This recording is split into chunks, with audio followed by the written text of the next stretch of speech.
Ron Howard walked into the writer's room, expecting notes on Act 3. Instead, he found his showrunner standing at the whiteboard with a resignation letter in hand, and 6 writers refusing to make eye contact. Remember this door, because once Ron steps through it and says what he's about to say, there's no version of this show that stays the same, and no version of this team that survives intact. The room smelled like cold coffee and dry erase markers, that particular scent of creative spaces where people had been working too long without enough sleep. Whiteboards covered 3 walls, filled with episode outlines, character arcs, and the kind of cryptic shorthand that only made sense to the people who wrote it. Index cards in 4 different colors were pinned to a corkboard near the window, each one representing a story beat that someone had fought for. Paper cups littered the long conference table, some still half full of coffee that had gone cold hours ago, others crumpled and tossed toward an overflowing trash can in the corner. The fluorescent lights buzzed overhead with that subtle flicker that always gave Ron a headache if he stayed too long. But today, looking at the faces around this table, he had a feeling he'd be staying much longer than he wanted to. The showrunner's name was Catherine Marsh, 43 years old, red hair that she kept pulled back in a practical ponytail, the kind that said she didn't have time for anything that required maintenance. She'd been running this show for 3 seasons, shepherding it from a risky pilot to a critical darling, and in all that time, Ron had never seen her look the way she looked right now, like someone who had finally reached the end of something she'd been holding on to for too long, like someone who had run out of rope. Write in the comments, where are you listening to this story from, and what time is it right now? Because wherever you are, I need you to understand what it feels like to walk into a room and realize that everything you've been building is about to fall apart. Here's the first thing I need you to hold on to. Why was Catherine holding a resignation letter? And what had happened in this room before Ron arrived? I'll tell you, but first you need to understand what was at stake beyond just one television show. The series was called Borderline. It was a drama about a family of immigration lawyers working on the Texas border, handling cases that most people would rather not think about: the desperate families, the impossible choices, the slow grinding machinery of a system that wasn't designed with compassion in mind. The show had started as a passion project, Catherine's idea, developed over years of research and personal connection to the subject matter. Her own grandmother had crossed the border in 1962, had built a life from nothing, had raised 4 children, and seen 11 grandchildren born on American soil, had died last year without ever seeing her story told on screen. This show was Catherine's way of honoring that legacy, of giving voice to the millions of people whose stories were too often reduced to statistics and political talking points. And for 3 seasons, it had worked. Critics loved it, audiences connected with it. Awards had started to accumulate on the network's shelves, but success, Ron had learned over the years, creates its own kind of pressure, and pressure, if it builds long enough, eventually finds a way to escape. Stop for a second and picture this room from above, because who stood where will matter more than you think. Catherine was at the far end, near the main whiteboard, the resignation letter trembling slightly in her hand. The 6 writers were scattered around the conference table, like survivors of an explosion, each one carefully not looking at anyone else. Tom Reeves, the co-executive producer, was closest to the door, his arms crossed, his jaw tight. Sarah Chen, the youngest writer on staff, was crying silently, tears running down her face while she stared at her laptop screen. And in the corner, sitting apart from everyone else, was Marcus Webb, the writer whose script had started all of this. Notice what Ron does in the first 10 seconds, because it tells you everything about how he handles crisis. He doesn't demand explanations. He doesn't raise his voice. He doesn't even close the door behind him. Instead, he walks to the empty chair at the head of the table, sits down slowly, and says 5 words that cut through the tension like a blade. Tell me what happened here. Nobody spoke. The fluorescent lights buzzed. Somewhere down the hall, a phone rang 3 times, and then went silent. Ron waited. He'd learned a long time ago that the most powerful thing you can do in a room full of upset people is simply wait. Silence creates pressure, and pressure creates honesty. Catherine was the first to break. I can't do this anymore, Ron. I can't keep fighting the same battles with the same people, about the same compromises that are slowly killing everything this show was supposed to be. She held up the resignation letter like evidence in a trial. I wrote this at 3 in the morning. I've written it a dozen times before, but this time I'm actually going to hand it in. Wait, because what Catherine says next will reveal that this crisis is about much more than creative differences. This is about the soul of the show, and whether it's worth saving. Ron looked around the room, reading faces the way he'd learned to read them over 40 years in this business.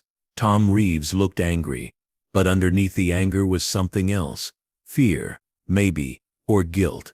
Sarah Chen's tears suggested she was caught in the middle of something she didn't know how to navigate. And Marcus Webb, sitting alone in the corner, with his arms wrapped around himself like armor, looked like a man who had said something he couldn't take back. What happened with the script? Ron asked quietly. Marcus's script, for episode 12. What happened? The room got even quieter, if that was possible. Marcus looked up, met Ron's eyes for just a moment, then looked away again. Listen closely now, because the network wants a final answer on the season 12 episode order by 6 o'clock tonight. That's 4 hours from now. 4 hours to resolve a conflict that's been building for months, to save a show that might already be past saving, and to figure out whether the people in this room can ever work together again. The script was good, Catherine said, her voice careful and controlled. It was more than good. It was the best thing Marcus has written in 3 years. It was honest and raw, and it dealt with things that this show has been dancing around since the pilot. She paused, and Ron could see her choosing her next words, like someone picking a path through a minefield. And the network killed it. Tom Reeves spoke for the first time, his voice tight with frustration. The network didn't kill it. The network asked for revisions. There's a difference. There's no difference, Marcus said from his corner, and his voice was flat and exhausted in a way that worried Ron more than anger would have. When they ask you to remove everything that matters from a script and keep everything that doesn't, that's not revision, that's murder. Before we go any further, you need to understand something about television that most people never see. Every show is a negotiation. Every episode is a compromise. The writers want to tell one story. The network wants to sell advertising. The showrunner wants to push boundaries. The standards department wants to avoid complaints. The actors want scenes that challenge them. The schedule wants scenes that can be shot in 8 hours or less. And somewhere in the middle of all these competing pressures, someone has to decide what the show actually is. That someone is usually the showrunner.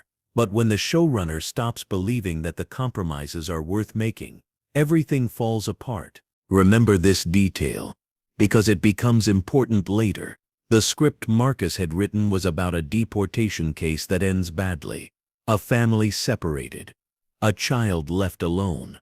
A system that fails the people it's supposed to protect. It was, according to everyone who had read it, the most powerful episode the show had ever attempted, and the network had asked them to change the ending, to make it hopeful, to give the audience something to feel good about when the credits rolled. They want a happy ending, Catherine said, and the bitterness in her voice was sharp enough to cut. They want us to lie. They want us to tell people that the system works, when we all know it doesn't. And I can't do that anymore. I won't do that anymore. Ron sat with this for a moment, letting the weight of it settle. 3 hours and 45 minutes, until the network needed an answer. A showrunner ready to walk. A writing staff fractured by loyalty and frustration. And a script that had become a symbol of everything this show was supposed to stand for. Hold this moment in your mind, because when we come back to it at the end, you won't see Ron the same way again. The easy thing to do would be to take Catherine's side, to tell the network that the show needed creative freedom to fight for the script as written and accept whatever consequences came from that fight. But Ron had been in this business long enough to know that the easy thing and the right thing weren't always the same. What did the network actually say? Ron asked. Exactly. Word for word. Tom Reeves pulled out his phone, scrolled through his emails. They said the ending was too bleak. They said audiences tune in to feel something, and feeling hopeless isn't something they want to pay for. They said we could keep the deportation storyline, but we needed to show that someone in the system cared, that someone tried to help, that there was at least a possibility of justice, even if we didn't get there in this episode. That's not unreasonable, Ron said carefully. The room exploded. Not literally, but it felt that way. Voices overlapping, accusations flying, 3 seasons of suppressed tension, finally finding an exit. Catherine was saying something about artistic integrity. Marcus was shouting about truth-telling. Tom was defending the network's position while also trying to calm everyone down. And Sarah Chen was crying harder now. Her laptop forgotten, her hands pressed over her ears like she was trying to block out the noise. Stop. Ron's voice wasn't loud, but something in its quality made everyone freeze. Everybody stop. Notice what happens when Ron takes control of the room. He doesn't assert dominance through volume. He doesn't pull rank or remind anyone of his credentials. He simply becomes the calmest person in the space. And that calmness creates a kind of gravity that pulls everyone else into its orbit. We're going to do this differently, Ron said.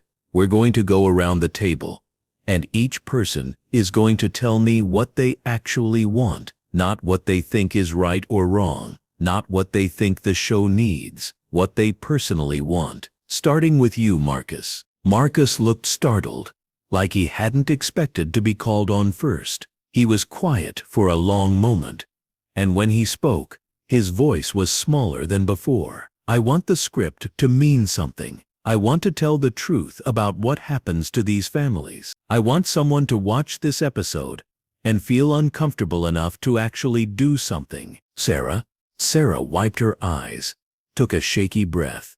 I want to keep working here. I want to learn from Catherine and Marcus and everyone else, and I want to stop feeling like I have to choose sides every time there's a disagreement. Tom, I want the show to survive. I want us to get a 4th season. I want everyone in this room to still have jobs next year, which means we need to find a way to work with the network instead of against them. Catherine was quiet for a long time. The resignation letter was still in her hand, but she wasn't holding it up anymore. It was resting on the table, like she'd forgotten about it. I want to make something I'm proud of, she finally said. I want to honor my grandmother's story, and I want to believe that the compromises I make are worth making. Wait, because what Ron says next will change everything about how this day ends. He's about to offer them something that none of them expected. Here's what I want, Ron said. I want to see the script, both versions, the one Marcus wrote and the one the network is asking for, and I want 2 hours alone with them before we make any decisions. The room went quiet again, but it was a different kind of quiet now. Less hostile, more curious. 2 hours? Catherine asked. The network needs an answer by 6. They'll get one.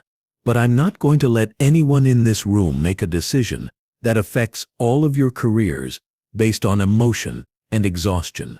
2 hours. Let me read, let me think, and then we'll talk. Before we continue, I need you to understand something about Ron Howard that most people don't realize. He started as an actor. He spent his childhood and teenage years in front of cameras, taking direction, learning how to inhabit other people's words. And that experience taught him something that many directors never learn. The writing matters. The words on the page are the foundation that everything else is built on. You can have brilliant actors and stunning cinematography and $100 million budget, but if the script isn't right, none of it matters. Tom handed Ron both versions of the script, the original and the network's requested revision. Ron took them without comment, stood up and walked to the door. 2 hours, he said again. Nobody leaves, nobody makes any calls, and nobody resigns from anything until we've talked. He closed the door behind him and walked down the hall to an empty office. The scripts were heavy in his hands, the weight of 2 different visions for the same story. 3 hours and 20 minutes until the deadline. Listen to what Ron discovers when he reads the original script, because this is the part that changes everything. Marcus had written something extraordinary. The episode followed a mother and her 2 children through the immigration system. The hope of the initial hearing, the confusion of the appeals process, the slow realization that the system wasn't designed to help them. And in the final act, the mother was deported. The children were placed in foster care. The family was destroyed by bureaucracy and indifference. And no one in the episode said anything about it being wrong. They just let it happen. It was devastating. It was honest. And Ron understood immediately why the network was nervous. The revised version was different. In this version, a young lawyer, a character who barely appeared in the original, became an advocate for the family. She fought for them. She lost ultimately, but she fought. And in the final scene, she visited the children in foster care and promised them she wouldn't stop trying. The family was still separated, but there was hope. Ron sat with both versions for almost an hour, reading and rereading, making notes in the margins, trying to understand what each version was really saying. And somewhere in that process, he realized something that none of the people in the writer's room had been able to see. Remember the 3 questions I opened at the beginning of this story? Now watch how they start to come together. The network wasn't wrong. Neither was Catherine. They were both responding to the same truth from different angles. The original script was powerful because it refused to offer false comfort. But the revised script wasn't offering false comfort either. It was acknowledging that the system was broken, while also showing that individuals still had the power to try. Both versions were honest. They were just honest about different things. 2 hours and 15 minutes until the deadline. Ron walked back to the writer's room. The tension hit him as soon as he opened the door. Nobody had left, but the 2 hours of waiting had done something to the room's energy. The anger had faded, replaced by a kind of exhausted uncertainty. Catherine's resignation letter was still on the table, but it looked more crumpled now, like someone had picked it up and put it down several times. I read both scripts, Ron said, sitting back down at the head of the table, and I need to tell you something that might be hard to hear. Everyone waited. You're all right, and you're all wrong. And the only way this show survives is if you stop treating those 2 things like they're incompatible. Notice how the energy in the room shifts when Ron starts explaining what he means. The defensive postures begin to soften. The crossed arms slowly unfold. People start leaning forward instead of pulling back. Marcus, your script is one of the most powerful pieces of television writing I've ever read. The network is wrong to ask you to change the ending into something hopeful, just because hope is easier to sell. Marcus's face flickered with something like vindication, but Ron continued, and the word landed hard. The network is also right that the episode needs something more, not a happy ending, not a lie, but something that acknowledges the complexity of the situation. What do you mean? Catherine asked. In your original script, the system fails. The family is destroyed, and nobody says anything about it. The silence is the point.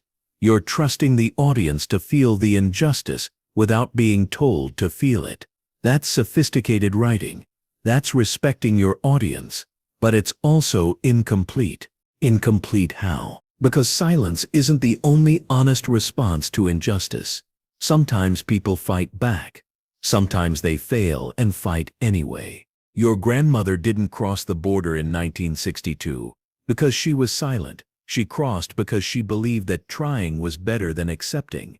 The network's revision isn't asking you to lie. It's asking you to show both truths. The truth that the system is broken, and the truth that people still try to fix it. The room was quiet again. But this quiet was different. Thoughtful instead of hostile. Considering instead of defensive. Hold this moment, because what happens next is the part that nobody in this room will ever forget.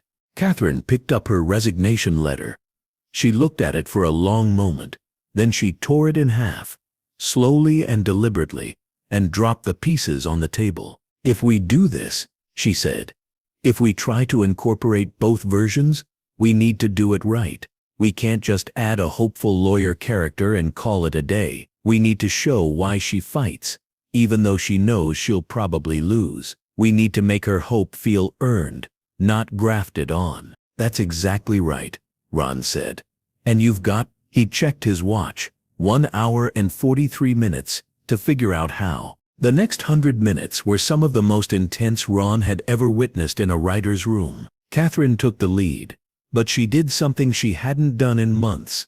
She listened, really listened, to Marcus's concerns about authenticity, to Tom's points about network relationships, to Sarah's quiet suggestion that maybe the lawyer character could be someone who had been through the system herself, who had personal stakes in the fight. Stop for a second and picture what's happening in this room now. 6 writers who couldn't look at each other 2 hours ago are now finishing each other's sentences. A showrunner who was ready to quit is now leading a collaborative rewrite with more energy than she's shown all season. And a script that was tearing this team apart is becoming something new, something that belongs to all of them. They finished the rewrite with 12 minutes to spare. Catherine made the call to the network herself, explaining the changes they'd made, walking the executive through the new ending beat by beat. Ron watched her face as she listened to the response, looking for any sign of trouble. When she hung up, she was smiling, not a big smile. She was too tired for that, but a real one. They loved it, she said. They said it was even better than what they'd asked for. The room exhaled. Sarah laughed, a surprised sound that broke the tension completely. Tom shook Marcus's hand, and Catherine walked over to Ron, the torn pieces of her resignation letter still visible on the table behind her. "How did you know?" she asked quietly. "How did you know that we could find something in between?" Ron thought about the question for a moment before answering. "I didn't know, but I've learned something over the years about creative people under pressure. When they're fighting, it's usually because they all care about the same thing and they're scared of losing it. The fight isn't really the problem. It's just a symptom. If you can get people to stop fighting long enough to remember what they're fighting for, they usually figure out the rest themselves." The third question was about whether the show would survive. The answer came 3 months later, when Borderline was renewed for a 4th season. The episode Marcus wrote, the revised version, that incorporated elements from both drafts, went on to win an Emmy for Outstanding Writing in a Drama Series. In his acceptance speech, standing on that stage with the golden statue in his hands and tears in his eyes, Marcus thanked the network for pushing back, thanked Catherine for not giving up, and thanked Ron Howard for teaching him that compromise doesn't have to mean surrender. He thanked his fellow writers too, every single one of them by name, because he'd finally understood that the best work comes from collaboration, not conflict. The second question was about what happened before Ron arrived. The answer was simpler and sadder than anyone wanted to admit. The writer's room had been fracturing for months under the pressure of success. Catherine had been fighting the network alone, and she was exhausted. Marcus had been feeling ignored, his best work constantly being diluted, and everyone else had been picking sides, choosing loyalty over collaboration, until the room was so divided that a single script could crack it wide open. The first question was about the resignation letter. Catherine never wrote another one. She ran Borderline for 2 more seasons, then stepped down to create a new show, a comedy this time, something lighter. She told an interviewer once that the day Ron walked into that writer's room was the day she remembered why she'd gotten into television in the first place. Not to fight, not to prove anything, just to tell stories that mattered, with people who cared about the same things she did. And Ron Howard? He kept directing. He kept producing. He kept showing up in rooms where creative people were struggling and helping them find their way back to the work. But something had changed after that day in the writer's room. He started paying more attention to the people behind the projects. Not just the stars and the directors, but the writers, the editors, the crew members, whose names never appeared on posters. He started asking more questions and giving fewer answers. He started trusting that the people who knew the work best would find the right solutions if someone just gave them the space and time to breathe and think clearly. Here's the final question I want to leave you with. What do you do when the people you're working with are so committed to their positions that they can't see any way forward? It's easy to say you'd find common ground. It's easy to say you'd listen to everyone and find a compromise. But in the moment when emotions are running high and careers are on the line, and everyone is convinced that their way is the only right way, in that moment, the right choice isn't always obvious. Ron Howard made the hard choice that day. He chose to step back when everyone expected him to step in. He chose to read instead of react. He chose to trust that the people in that room could solve their own problems if someone just gave them the chance. That's the story of what happened in the writer's room on the day Catherine Marsh almost quit. The day Marcus Webb's script became a symbol of everything worth fighting for. And the day a group of exhausted, angry writers remembered that they were all on the same side. If this meant something to you, tell me in the comments below. And if you want to hear what happened the night Ron had to choose between his oldest friend and his newest star, let me know. That story has been waiting for a long time.